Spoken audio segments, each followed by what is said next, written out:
So I went from pirate radio, so we were on LWR as a pirate, and then we formed Kiss FM as a pirate, which I, was one of the founders of that. But I left that, and that became legal a few years later.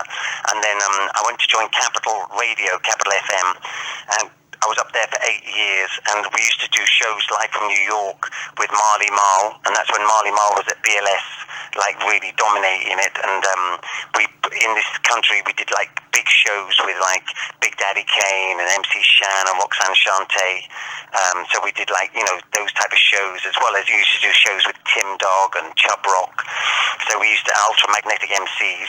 When I was on pirate radio, we brought over Run D.M.C.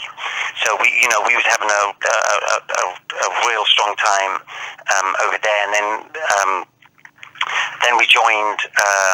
Then after that, we joined Radio 1, and for the launch party of joining, we had Biggie, Craig Mack, Little C's all come over with Puffy for a big launch party for that. And then after that, we continued to bring artists over. So we brought Ja Rule over for the first couple of times, and we brought Jay-Z over for the first time. So we used to do those shows in crazy, crazy parties, intense parties.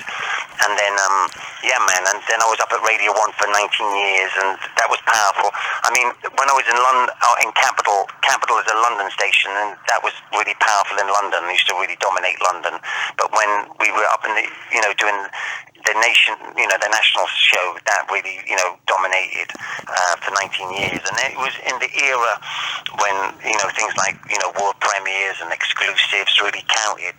And, it was definitely a time when, the hip-hop DJ had a role of being the gatekeeper of what was happening, and the tastemaker, and the source of the music.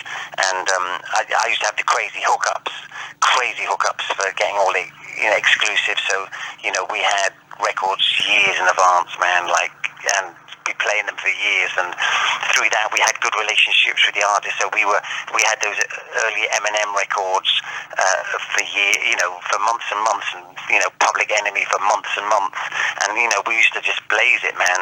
And we had an amazing experience up in there. And I think the peaking of that would have been we did Eminem at Milton Keynes Super Bowl, which was something like baby, how big's the Super? 82. Yeah, it's something it's for 250,000 people over 3 days, DJing at that, and that was just